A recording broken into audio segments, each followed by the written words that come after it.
This is Orson Welles, speaking from London. The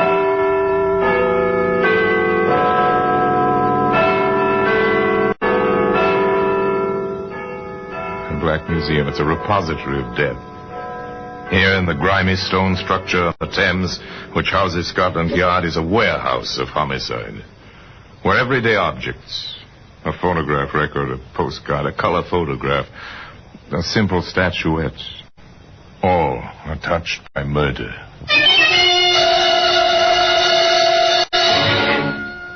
Here's 2 scribbled notes, bits of paper with 3 words scrawled across them. Slogan known around the world, a slogan you recognize. Words created in the kind of lonely fun men far from home, men at war, have enjoyed through all of history. What's it mean, Inspector? It would be nice to know, Sergeant. I suspect that if we did know, we'd have the answer to this nasty business. Well, this killer, sir, it's possible he's an American. That phrase was American, sir, all through the war. Kilroy was here. Kilroy was here. And he's still here. In the Black Museum.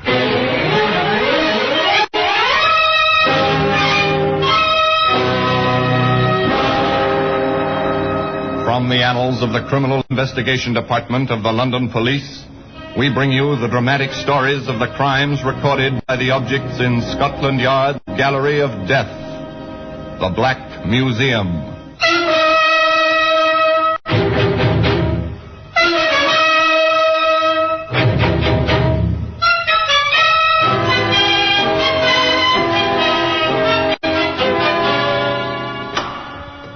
Here we are, in the Black Museum.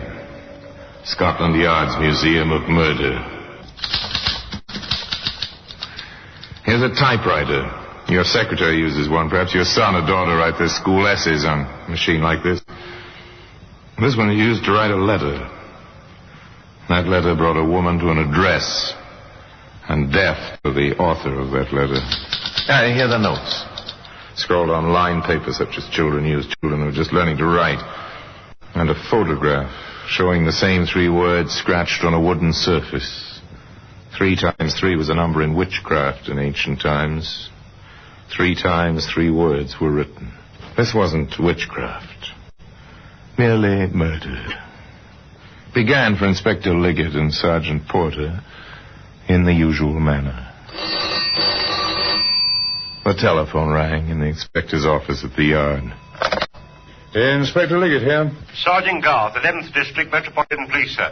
We're at the Royal Roost, sir. Private supper club, 15 Marley Court. The proprietor, Matt Bolton, has been shot and killed, Inspector. Very well, we'll be right along. Well, so Matt Bolton has finally departed this earth, Porter. In the expected manner? In the expected manner. You wouldn't know Matt Bolton. 99 chances out of 100 you never heard of him. But enough people had heard of him to net Matt Bolton a neat 6-figure income from various protective associations and entertainment enterprises, such as the Royal Roost, one of those small private supper clubs, manages to keep its license by operating just within the law. The club was easy to find. In place of a neon sign, there was a police constable at the door. Yeah, looks like it's this way, I think.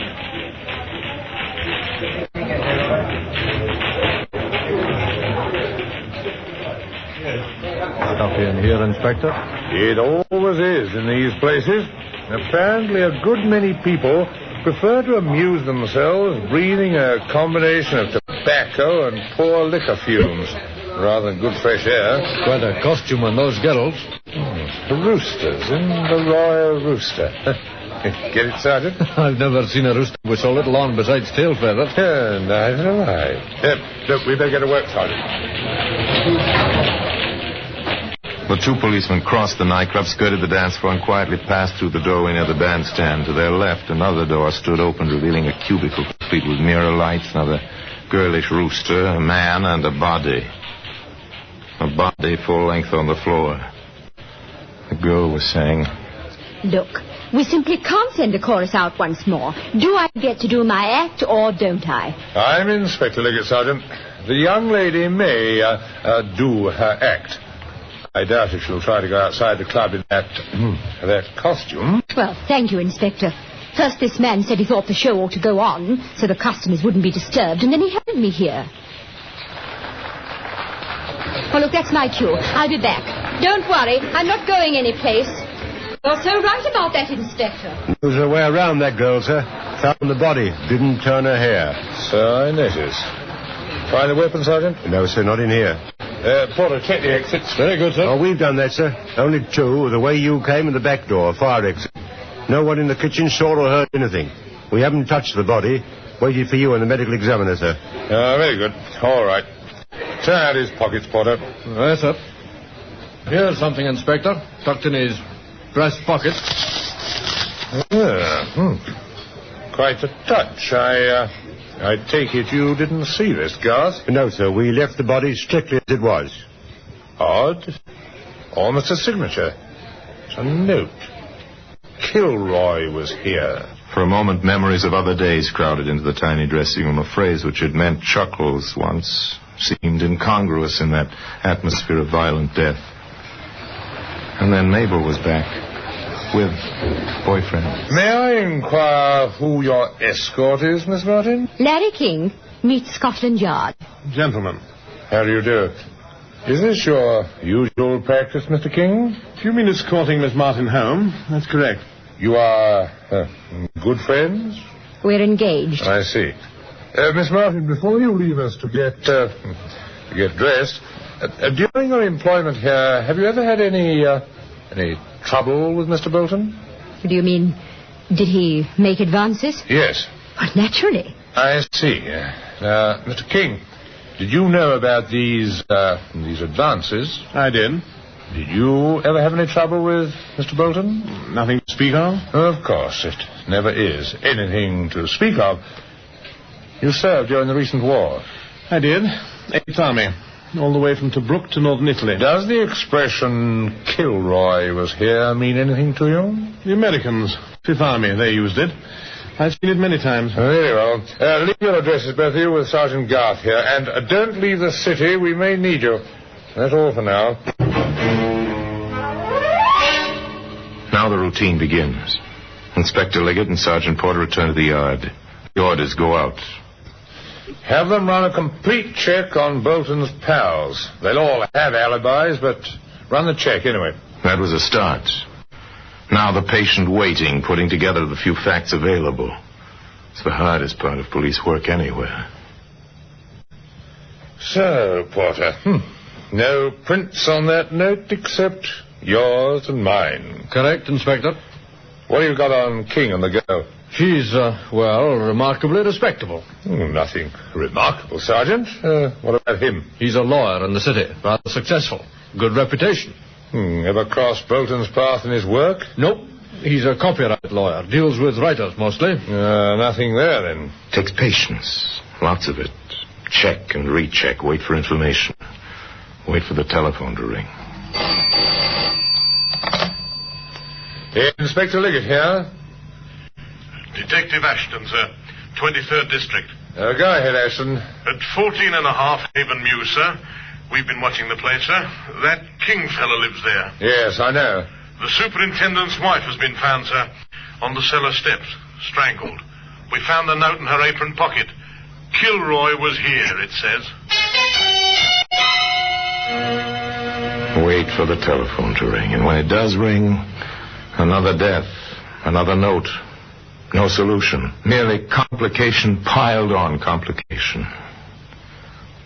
A short while later, in the basement apartment of the newly widowed janitor. You found her yourself, Mr. Evans? Yes, sir. Lying there she was on the cellar steps. I was going down to look at the oil burner. I see. Now, your wife have any enemies, Mr. Evans? No, sir, no. Where would the likes of us come in, having enemies? Quarrelsome a little, you might say. But what woman isn't? Oh, she quarreled with you? With me, mostly. Not that I could blame her. It's hard work, a place like this, you know. Once in a while with a tenant. Well, the children in 4B, for instance, they write on the walls. So my wife argues with the mother. The nice young man in 6G lets the bathtub run over. 5G complains. My wife scolds Mr. King. I see, yes. Now, Is Mr. King at home now? Oh, I believe so, sir. All right. Thank you. We'll do our best to find whoever killed your wife, Mr. Evans. Oh, thank you, sir. She had a temper, I know, but she never did no real harm. Up in the self-service elevator on the 6th floor. Find 6G and ring the bell.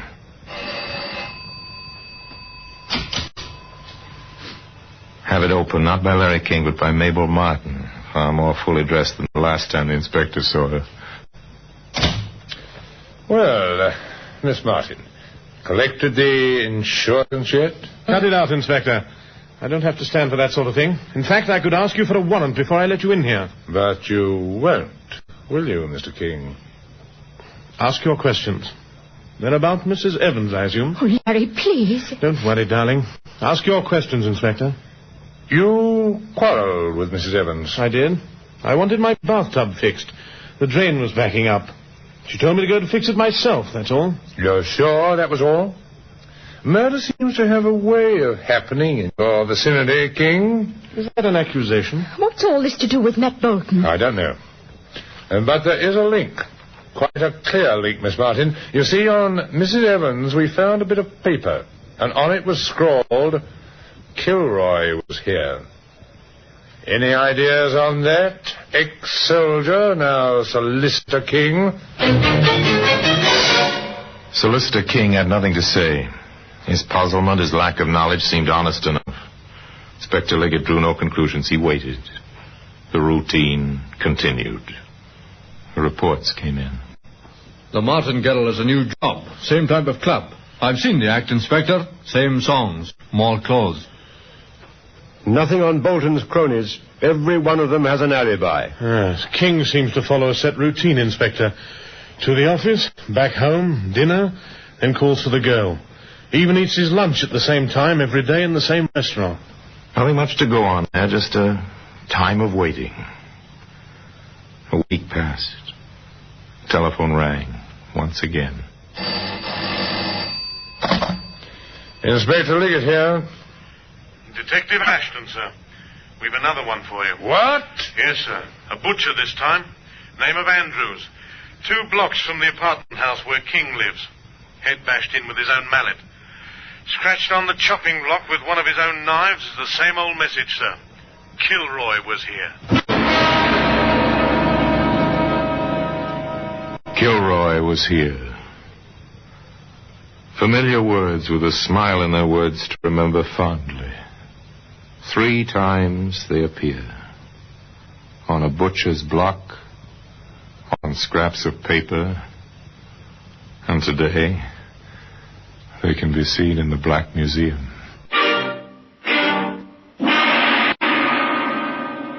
Orson Welles will be back with you in just a moment.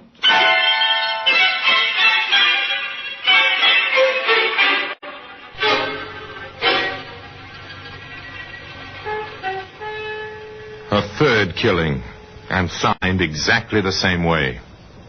Kilroy was here.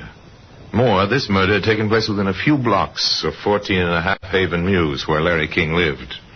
The same young man who was the secret fiancé of the singer, whose dressing room the first body had been found. The same young man who lived in the house where the janitor's wife had been strangled. Inspector Liggett lost no time reaching the scene of the latest crime. First of all, I am... Ashton. Yes, sir? Anything fresh? Just the things I reported, sir. There's the mallet, the weapon. Yeah. The message was scratched with this knife. Any prints? The laboratory crew are trying to raise some. Nothing yet. Very well. Who's the woman? The widow. Mrs. Andrews, I really dislike bothering you with questions at this time, but you understand that speed may be the essence now. Yes. Yes, of course, Inspector. I understand that it was you who found your husband. Yes. I stopped here to get some money for a dress. It'll have to be a black one now. Did you always come to him for that kind of money? Well, Jim had his ways. He was considerably older than I am. He seemed just strong when we first married. But, well, later he was... Well, it changed to domineering. I understand, but now, look, just a few more questions, please. Does the phrase on the chopping block mean anything to you? Kilroy was here? No, it's just a... Well, I think I heard it on the radio once or twice. From the way you described your husband, I'd say he was rather, well, positive in his opinion. A mild way of putting it. Positive. Domineering, a man who brooked no argument. As the questions went on, the picture became more clear of a large, almost brutish man who covered his deficiencies with bluster and bullying. Finally... just one more point, Mrs. Andrews. Did your husband ever argue with his customers? I mean, did he make any enemies among them? Well, some. Only over little things. Can you give me a specific instance? Well, last week. Mm-hmm. Yes, it was last week.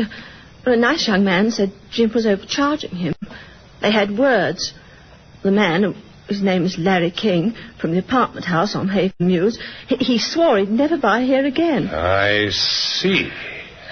Have I helped, Inspector? You may have. Just a little time will tell, I suspect. Just a little time.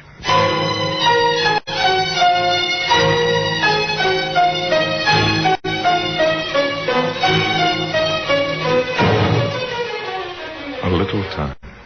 Within the hour, Larry King was in custody, taken in charge for 24 hours on suspicion of complicity.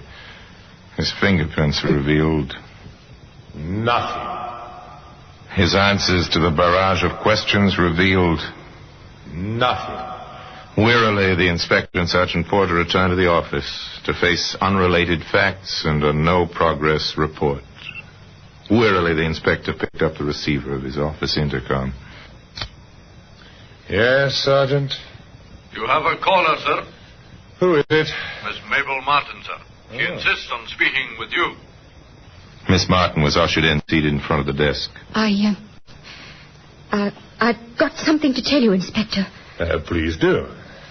Well, Larry didn't kill anybody. Didn't he? No. I did. Steady, Sergeant. Please take down Miss Martin's statement. Now, I must warn you, Miss Martin, anything you say will be taken down in writing and may be used in evidence. Yes, I understand. Now the floodgates opened. I killed all three of them and left the notes to make it look as though Larry did it. So simple, so obvious.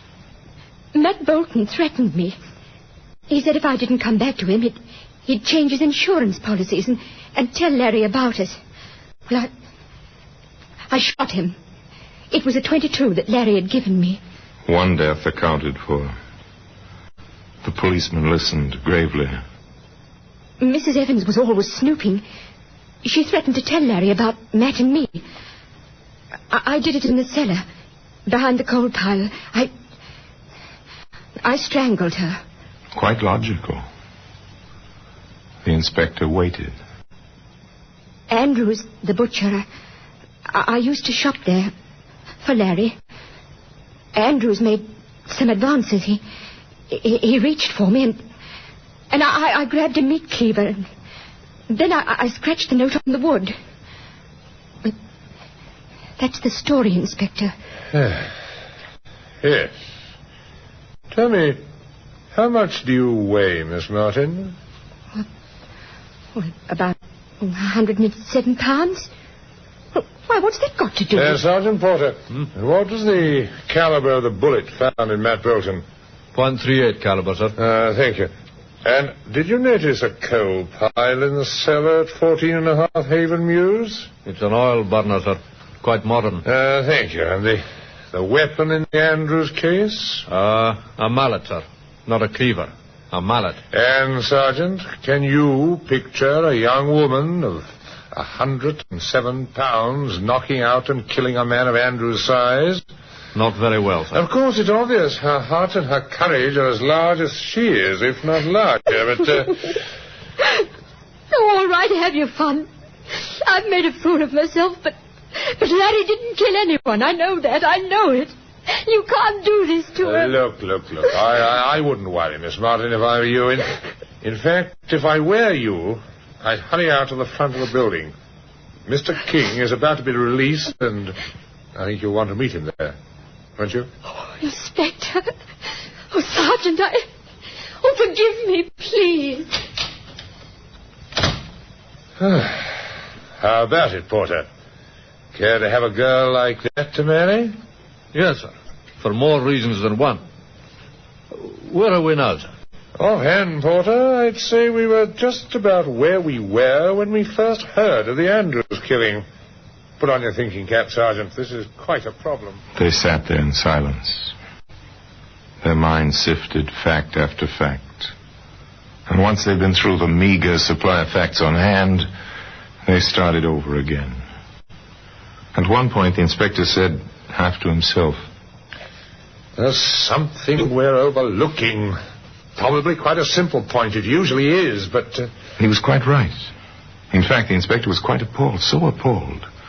He spoke in what amounted to a whisper. "Sergeant, hand me that telephone directory, please." What? Oh, yes, sir.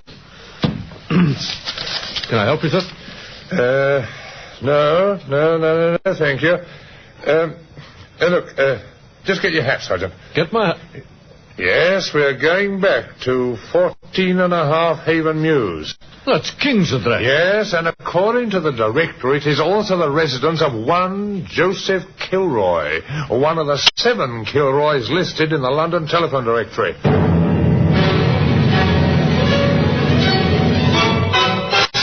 It doesn't take long from Scotland Yard to Haven Mews, not when you travel by police car with a siren going. It doesn't take long to race upstairs to a third-floor apartment, ring the doorbell.